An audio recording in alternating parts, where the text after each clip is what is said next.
ازيكم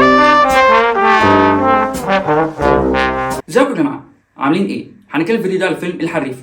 الفيلم بطولة نور النبوي ونور ايهاب واحمد الجزائري وعبد الرحمن محمد وكزبره ومحمد الذهبي وسليم الترك، والفيلم من تاليف اياد صالح اللي هو من اشهر اعماله الاختيار الجزء الثالث والكتيبه 101. وعموما هو كل اعماله يعني مسلسلات او برامج، يعني ده اول فيلم ليه، اول فيلم سينمائي ليه برضه معنى صح، ممكن يكون عمل حاجات وثائقيه او حاجه يعني بس كفيلم سينمائي ده اول فيلم ليه، ومن اخراج رؤوف السيد، وبرضه ده اول فيلم سينمائي ليه، اول تجربه اخراج ليه عموما. انا كنت عايز اشوف الفيلم ده لسبب واحد بس، ان انا بحب النوع دي من الافلام السبورتس دي. حد عنده حلم او عنده هوايه معينه وبيحاول يعافر فيه عشان يوصل لحد ما يوصل للطب في الاخر. انا بحب النوع دي من الافلام، مع انها يعني عارف الفورم بتاعتها اتهرست بس انا برضه بحب اتفرج عليها كل شويه، وده يعني دي اكتر حاجه بتخليني عايز اشوف الفيلم ده.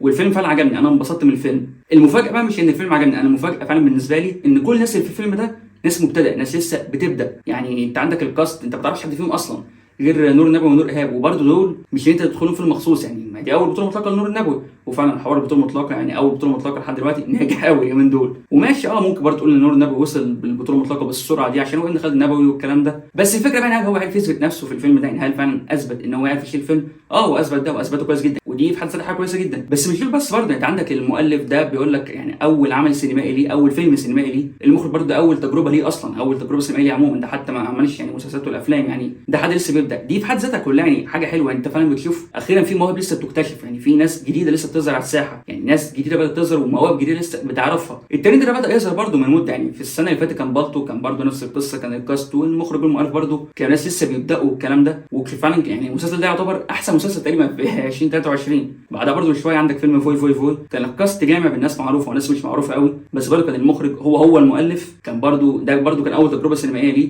وكان يعني يمكن ده يكون احسن فيلم عربي برضه في 2023. فالترند ده لحد دلوقتي ماشي، لا ويعني ماشي فعلا بنجاح، يعني الناس دي ناس جديده بدات تظهر والاعمال بتاعتهم نفسها كمان ناجحه، وهو ده فعلا دي كانت المفاجاه بالنسبه لي في الفيلم ده. وبرده من المفاجات الكبيره بقى بالنسبه لي في الفيلم ده فعلا الاخراج. انا لما شفت الفيلم ما كنتش مصدق ان المخرج ده اول عمل ليه، يعني انا قلت لا يعني على الاقل اشتغل على اي حاجه قبل كده. الاخراج فعلا كان حلو جدا في الفيلم ده، الكادرات المتاخده، حركه الكاميرا، النقل بالمشهد ومشهد، الصوره عموما، المنظر اللي انت شايفه كده يعني ما تحسسكش بملل خالص. الاخراج لا فعلا كان مبهر قوي. التصوير برده كان حلو جدا، الاضاءه كانت معموله يعني بشغل عالي قوي برده. وبرده تبع الاخراج دي برده قلنا حركه الكاميرا، وبرده عشان يعني ده فيلم كوره فطبعا في درون شوتس كتير، وكانت برده مستغله معموله حلو في الفيلم ده، ما افوروش فيها قوي، بالعكس يعني اصلا انا حسيت ان في الماتشات كان ممكن تستخدم يعني يعملوها بشكل اكتر من كده سنه. بس عموما يعني كاخراج وتصوير لا الفيلم فعلا كان مبهر قوي في الحته دي، كان مسلي، انت يعني مبسوط قوي من الصوره اللي انت شايفها، تحس فعلا ان هم عرفوا يدمجوك في العالم ده. هو العالم واقعي مش حاجه جديده انت ما شفتهاش قبل كده، بس يعني تحس فعلا انت داخل معاهم في التفاصيل، كانك فعلا يعني مش هقول كانك معاهم مش للدرجه دي برضو، بس انت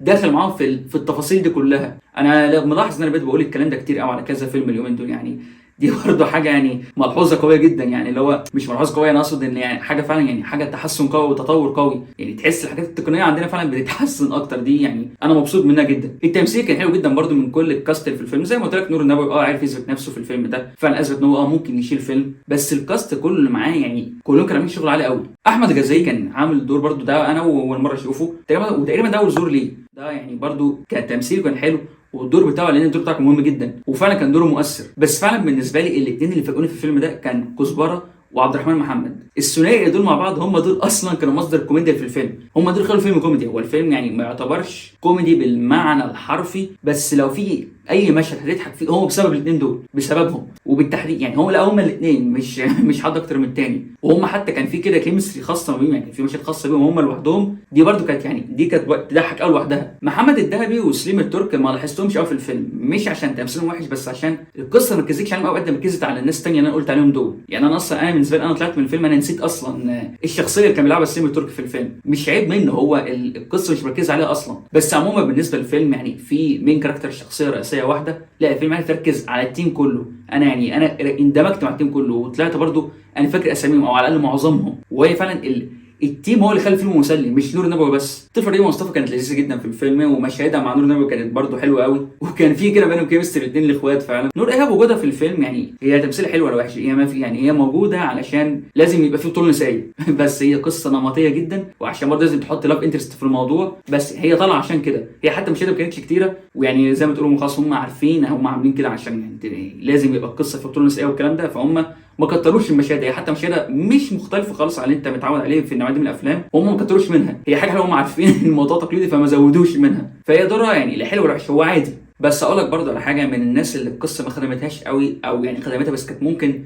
القصه دي تطلع بشكل احسن من كده، كان ميدو بالنسبه ان هو مش ممثل، هو كان دوره حلو جدا في الفيلم، انا اتفاجئت منه بالنسبه ان هو مش ممثل اصلا، والقصه برضه هو ليه دور كبير في الفيلم، دوره مهم جدا، والقصه موضحه اهميه دوره، بس ما بتعرفش عنه هو حاجه، الباك ستوري بتاعته يعني هو بيعمل منشن ليها كده بسيط في الفيلم، بس ما تعرفش تفاصيل، ما تشوفش حاجات كتير عنه، مش ما بتشوفش انت اصلا، ما بتعرفش عن حاجه غير اللي هو بيقوله، فيعني كان ممكن تنجز قصه اللي احسن من كده، بالنسبه ان هو مش ممثل والقصه مش مساعداه، هو يعني لا انا انبسطت من الدور بتاعه جدا. ومن هنا نبدا نتكلم عن القصه. انا صح انا لسه واخد بالي ان انا كل ده ما حكيتش قصه الفيلم اصلا، القصه اللي انا بحكيها في الاول دي، فالقصه عموما هي بتحكي عن ماجد اللي بيقوم بدور نور النبوي، ده شاب غني ومحترف في كره القدم، بتحصل لعيلته ظروف معينه فبيضطر ان هو خلاص يغير حياته كلها ويتنقل من مدرسه خاصه وفيها مدرسه حكومه، ويعرف الناس هناك ويكونوا تيم بيلعبوا كوره برضه، وتتوالى بقى الاحداث، يبدا يعاشر الناس دي اكتر وهكذا بقى، يعني بدون حرق يعني عشان ما احرقش الفيلم الناس اللي لسه ما شافتوش. القصه كانت حلوه بالذات كمان بالنسبه لنوعيه من الافلام، يعني الافلام الرياضه اللي هي خلاص واحد بيحقق حلمه في الاخر والكلام ده، القصه دي خدتها من نوعيه مختلفه شويه، مش مختلفه ما اتعملتش قبل كده، بس يعني ايه مش مألوفه قوي بالنسبه لنوعيه من الافلام. عجبني برضه في القصه دي انها تحسها متاثره شويه بفيلم لا مؤاخذه وكابتن مصر، هي مش متاخده منهم او حاجه مباشره من الاثنين دول، بس تحس ان يعني في سنه كده، يعني في الفيلم ده في كده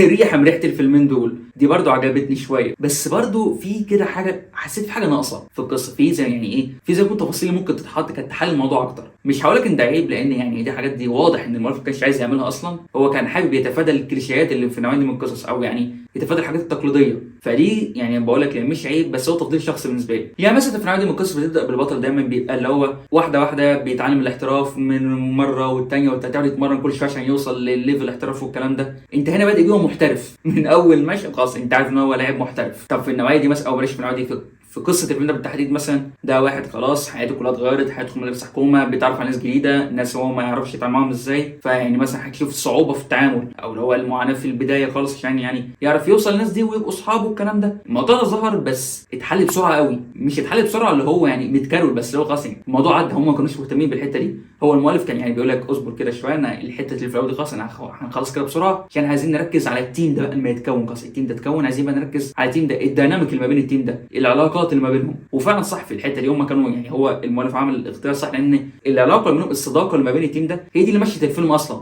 من الاول لحد الاخر، يعني حتى النهايه لحد النهايه هي العلاقه دي اللي عملت الفيلم، هي العلاقه دي القصه الاساسيه بتاعت الفيلم يعتبر، وفي الحته دي هو عملها حلو، يعني اتعملت حلو جدا، ما تكروتكش ولا حسيت ان في تاثير فيها او اي حاجه خالص. بس هو ده بقى اللي بتكلم فيه، يعني تفضيل بقى الشخص، يعني مثلا يعني انت بادئ بيه خلاص هو محترف، وفي نفس الوقت اللي هو البطل يعني انت بادئ بيه محترف من الاول خلاص، وحتى لما بيخش يلعب مع الناس بقى دي بالطريقه لعبهم بيلعب بقى يعني كوره في الشارع بقى والكلام ده، ويعني بيشوف ان طريقه اللعب مختلفه شويه برضه، لا هو خلاص وعارف يتعامل معاها، بالعكس يعني اصلا هي دي كانت شبه طريقته، فانت ما فيش الحته اللي هو يعني حد بيتمرن اكتر عشان يوصل، هو بادئ محترف على طول خلاص، حتى ما دخل معاهم هو ظبط على طول من الاول ما فيش اي حاجه، فانت بقى قاعد خلاص يعني من بعد ما وصل للتيم ده وكونوا التيم وبقى بيلعبوا الكلام ده، قاعد بقى كانت بتقضي معاهم حياه يوميه، بيشوفوا ماما بيعملوا ازاي، بيتعاملوا ازاي مع بعض، قصص خاصه بالتيم لوحده، يعني في اوقات كتير مثلا الشخصيه الرئيسيه بتاعت نور النبوي اصلا هو ما كانش بيعمل حاجه، وكان عارف لو كان قاعد بيستجيب للاحداث، عارف لما حد يخش على عالم مختلف عنه او دنيا مختلفه عنه تماما، هو بيبقى قاعد كانه بيستجيب اللي بيحصل، بيتفرج كانه واحد من الجمهور، يعني هو في اوقات كتير هو كان كده، هو قاعد خلاص بيتفرج بيشوف اللي بيحصل، ويبقى يعني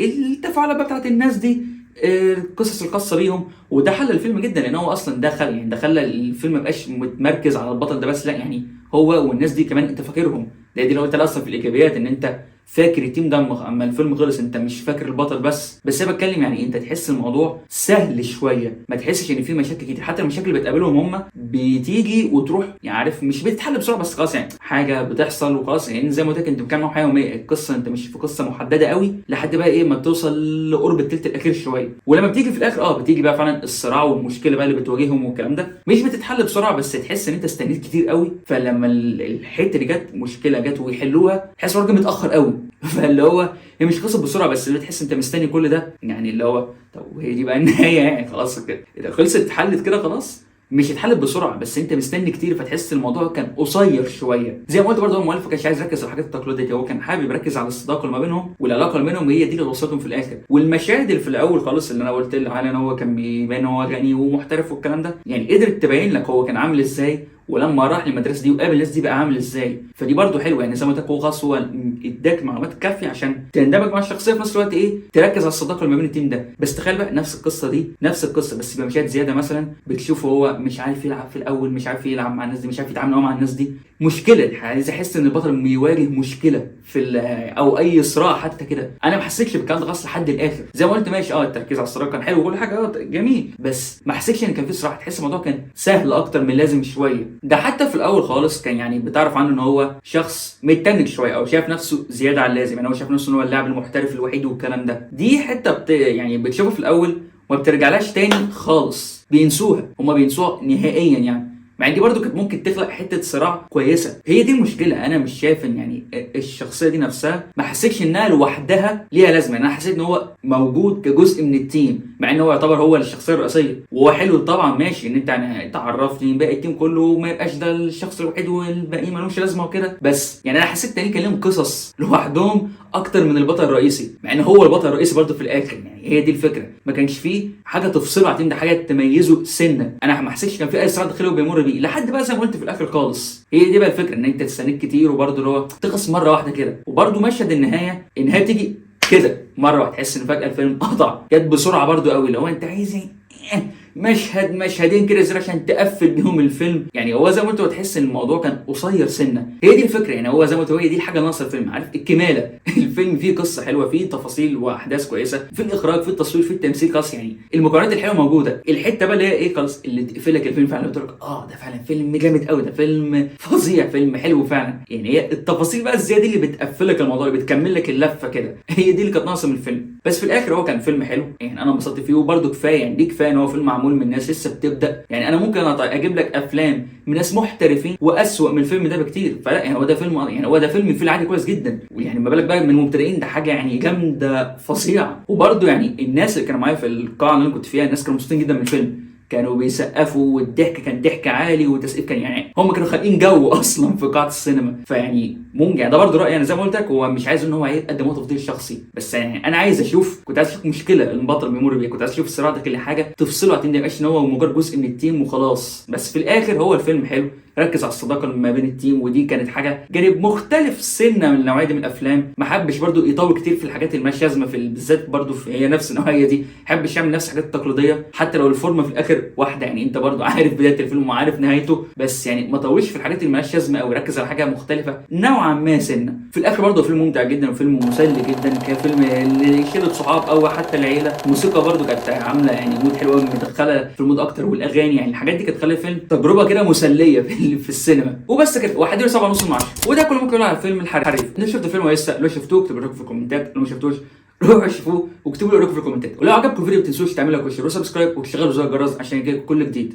اشوفكم الفيديو الجاي ان شاء الله، وسلام.